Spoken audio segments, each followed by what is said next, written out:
I don't know if you're fucking with me or not, but brainstorming and sharing ideas is the funnest part of the creative process. We decided to skip the boring part of actually making stuff and just do the fun part. I'm your host, Tom Walma, Ace Armstrong. I'm GP. and this is Creativity Wasted. I got a little worried about the Ukraine and like the concept, the idea of possible nuclear war. So this starts out dark, but then I'll take it to a silly place with ideas that we can riff on. And I also have sort of wanted to move into a tiny house, like buy a tiny house. So I've started getting into like solar panels and like things that you can use for a tiny house. And there is some overlap between like doomsday prepping and tiny house. And also I told you earlier before that we started Ace that I'm starting to try to build some of my ideas. Like I built those fitness game controllers. Yeah. Basically, I wanted to do some like doomsday prep stuff, but I know there probably won't be a nuclear war and I don't want all this shit laying around. So I have a few ideas for like doomsday prep ideas that have alternate uses. So you're not just wasting your money on like shit. Okay. I like it. Dual use.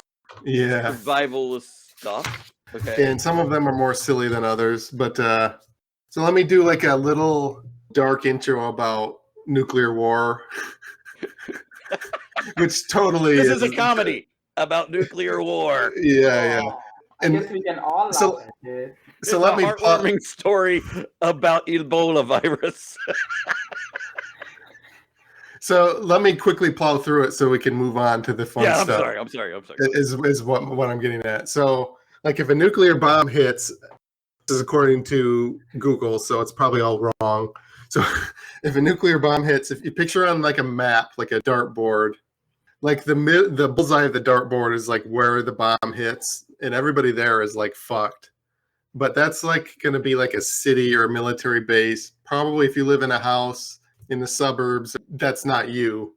But so if you're not in the bullseye, but you're still on the dartboard, and that's like most of the people, if you picture like the volume of the dartboard, most of the people are on the outer edges. They would still get hit by the blast, like a pressure wave.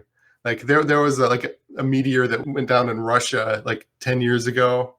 It made the news and it blew out people's windows like 50 miles away. Maybe it wasn't that far. I don't know. It doesn't matter. It'd be like that. So it would blow out the windows of your house.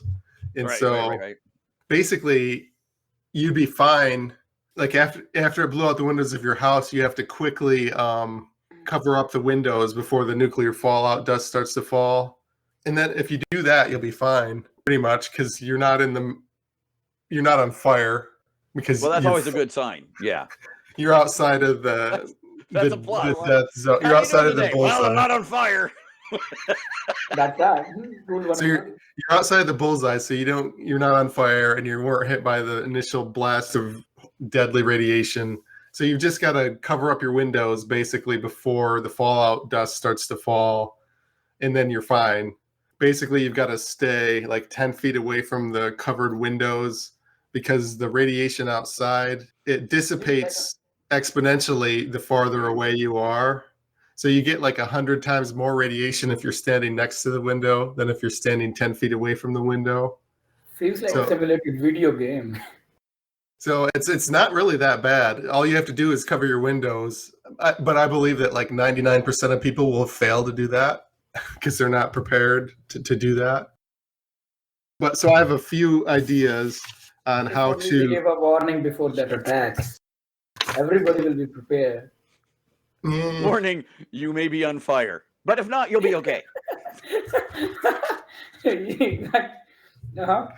But yeah, so I think so. Now we can get into the sort of silly ideas here. So the first one, now we've got this hilarious setup. Yeah. Some of this is not done. Not everything on the podcast has to be crack up laughing. Some of it can be a mix of serious and not serious, useful and useless. But like if you picture like a roof of a house, not a flat roof, but like a curved roof, you could have like a thing that just extends that all the way to the ground, like that slides out. Mhm. So that way you don't have to worry about the windows blowing out. And I wanted alternate uses for that. One practical one is you could put like more solar panels on your house, on your roof, if you could extend it all the way down to the ground and back up again. So that's Or do it yourself skateboard park. yeah, that I was gonna go there, or Dukes of Hazzard ramp, or a sled thing for kids if you live in a flat, boring state like Iowa where there's no hills. I also thought that people falling off of the roof, it's funny, but it's too deadly to be funny. But if the roof extends all the way down, I think it's okay to laugh. Oh yeah, Because definitely. Yeah. they'll be hurt, but they won't be like deathly hurt. You won't even have to pretend not to laugh.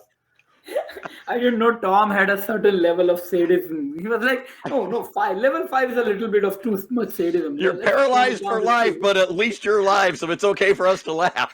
Exactly. That's level 2 sadism, and I'm fine with that. I'm gonna sleep guilt free. Back to the You have a serious tail, thing. Ace? Cat, Ace right? has a tail. She had a story an idea she wanted to pitch, I think. So wait, hold on a second, because you were saying I would be a good villain earlier. Ready? I've been expecting you. Eh? Lannisters always pay their debts. Yeah, this house idea could protect us from you and your supervillainy. And my supervillain cat. Yeah, she's Yeah.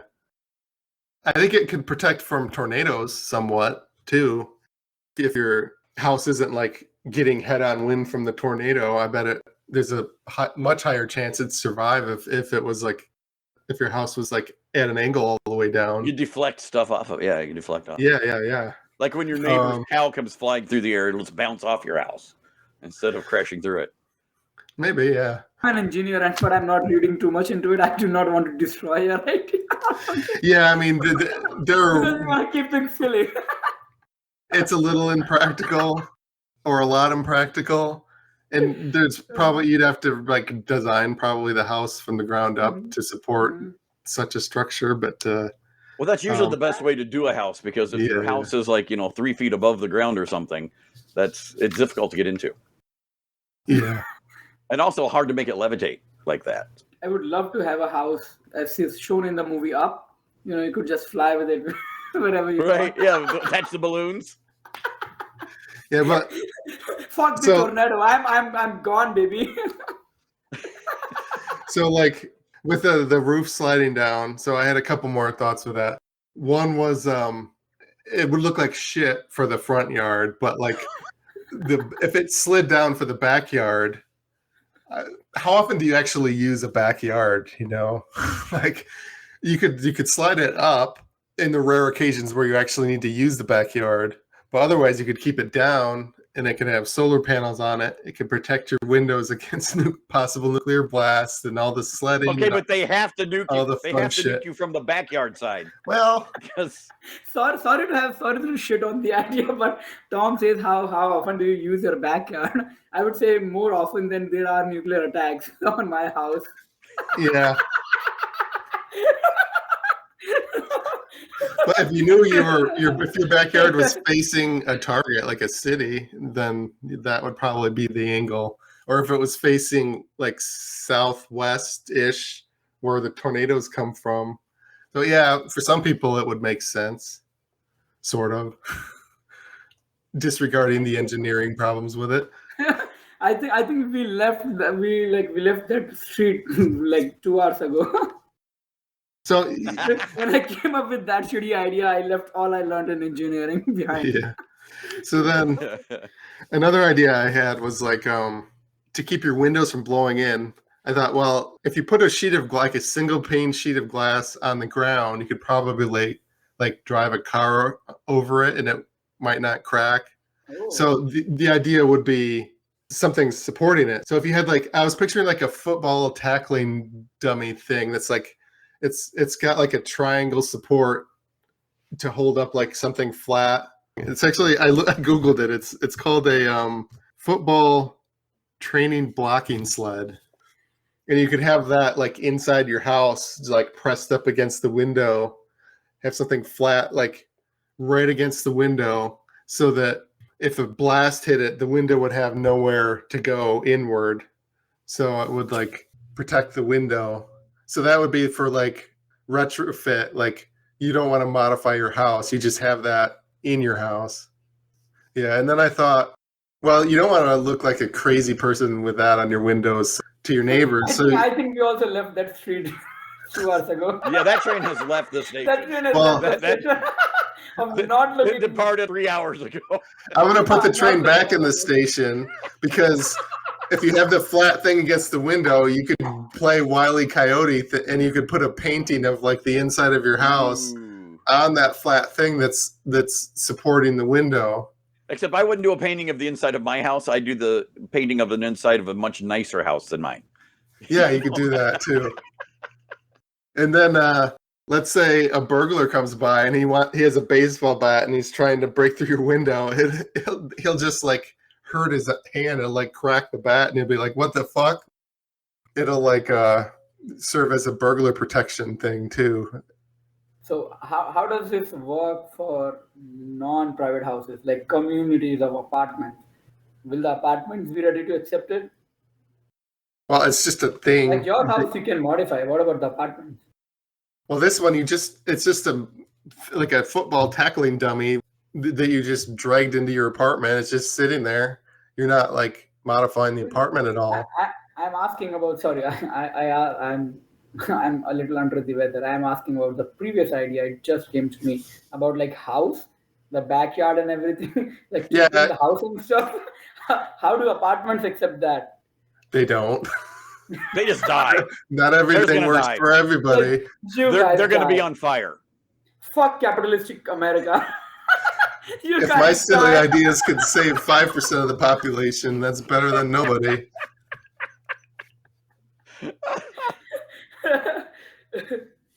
Yeah, so protect from burglars. And then I thought, well, you don't want to actually use a football tackling dummy. What else is like tall and angular that you could press up against the window? And I thought like a reclining chair, you could attach like the vertical board to the back of the reclining chair and push it against the window. And I don't know, Ace, you might remember this TV commercial. There's a TV commercial that was famous in the 80s where the guy's on a recliner and he turns his stereo on and it like... Oh, it's like... So it would be like that when the nuclear bomb went off. So yeah. That was the Dolby thing, wasn't it? The Dolby Dolby theater or- sound. Yeah. Wow, this nuclear blast sounds so real. Anyway, that's it with that one. So then I had the idea, why can't you just put like a yard sprinkler on the roof? And that would be for if you're closer to the blast And you're on in your fire. house, put out the fire on your house, you know, The fire on my And- house, but not the fire on me. or you. And I thought, well, why don't they have that for like forest fire areas? Like, how hard would it be to put a sprinkler in a roof? Like, duh. Because we do not like to do obvious things in America.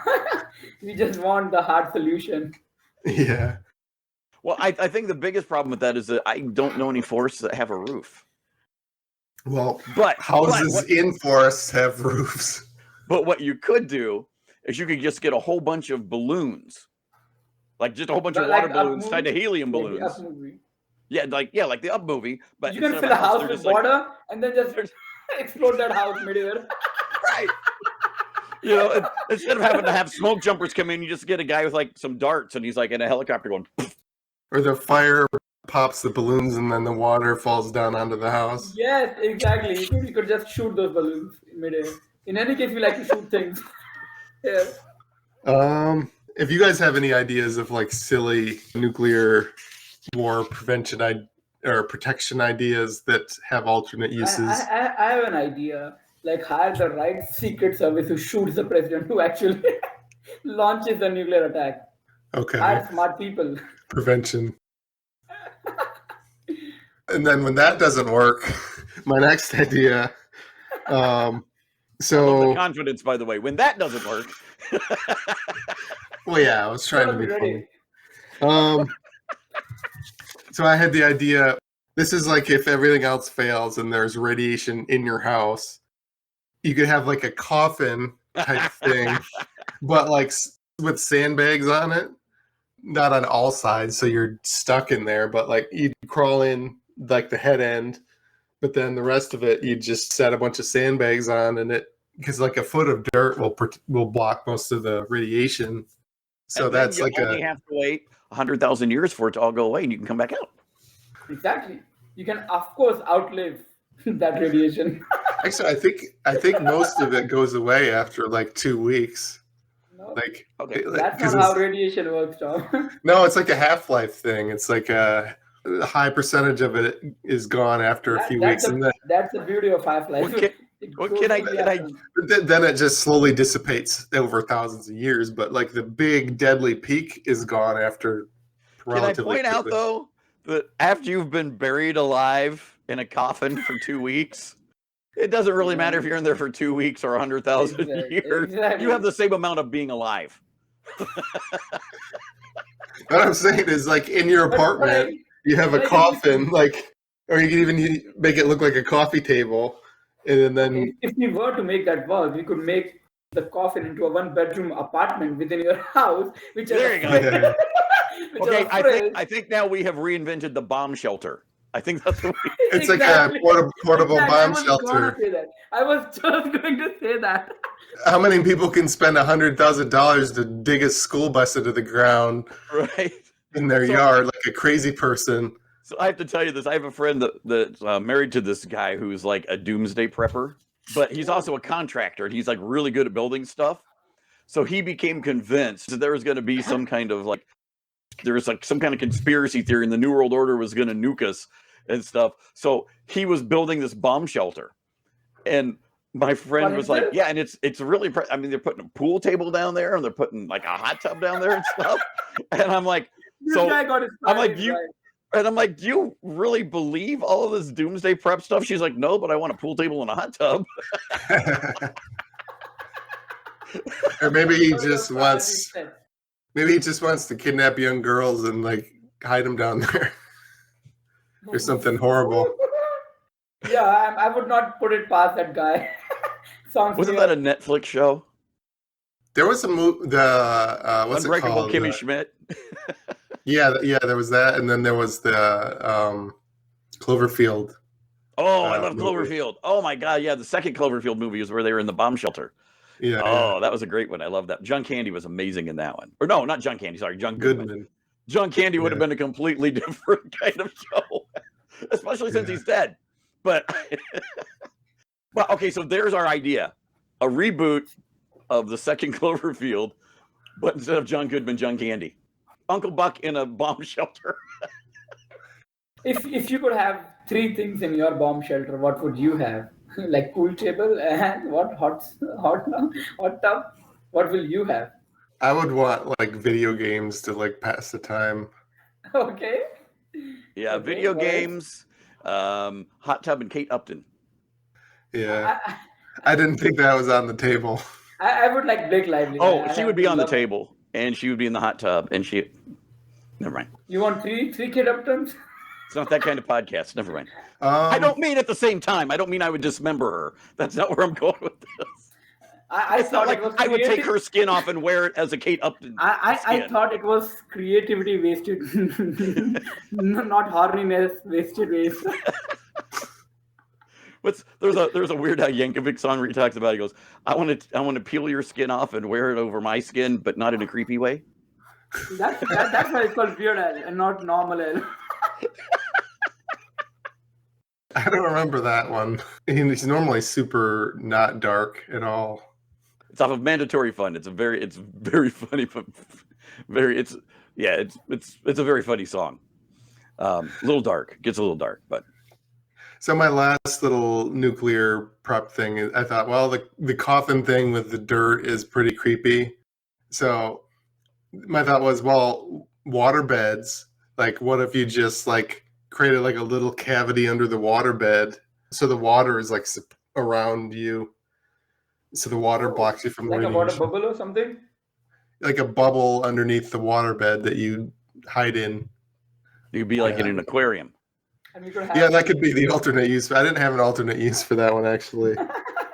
You could have. Oh, the coffin one, the alternate uses for that would be if you killed somebody to hide the smell of the body, which is creepy. But No, not at all. Yeah, because You you need could- lime. You need lime for that, Tom. I mean, I've heard. but you could use it like No. you could make like the most insulated freezer ever. If you had like a foot of dirt insulation, you could put like a water heater or like a freezer in there. But then you have to move it out before the bomb hits, Yeah, that's the problem. But and you got to find somebody to help you. And they're not going to help you because they're on fire. yeah, those assholes. Or they just flew Who with didn't their care? house. How inconsiderate being on fire when I need you to help me move this thing out. Yeah, they didn't listen. So those assholes are on their own. They didn't build my roof all the way down. Anything else? Any silly nuclear prep ideas? Any comments on mine? Am I crazy? Am I paranoid? I think we've just learned a lot about you today, Tom, that we didn't previously know. So You see that plastic behind me in the corner? That's actually What? to cover What the plastic? window. That's why that's there. That's as far as I'm going, though. I'm not going to build a bunker or anything. I think Tom, we should meet more in person. You need to get out of your room. I don't think it's as crazy given all the Ukraine shit. I mean, it's crazy to be a prepper if there's nothing going on in the world. It's a little less crazy to be it now, I think. Maybe not. I don't know. Any shows or podcasts or things you do and you want to promote? well, I was supposed to be performing this Thursday, but since I have COVID, that's not going to happen. Bummer. So you I can am gonna announce be you have COVID, brand new, brand new COVID. the new kind. We'll have dual uses for it in the next episode. I'm going to be appearing at Captain's Quarters in Burton, Michigan on December 2nd. It's going to be a really fun show, so you can come see me then. And I'm going to perform my Christmas song. Well, one of my Christmas songs. I have a great creepy Christmas set that I Nice. love. Great creepy Christmas set. Okay. I guess everything I do is probably inherently creepy, like having plastic in the corner. I have a body under my bed. That was meant to be a joke, but I came off creepy when I said it. This has been a production of Planet Ant Podcast, powered by Pinecast.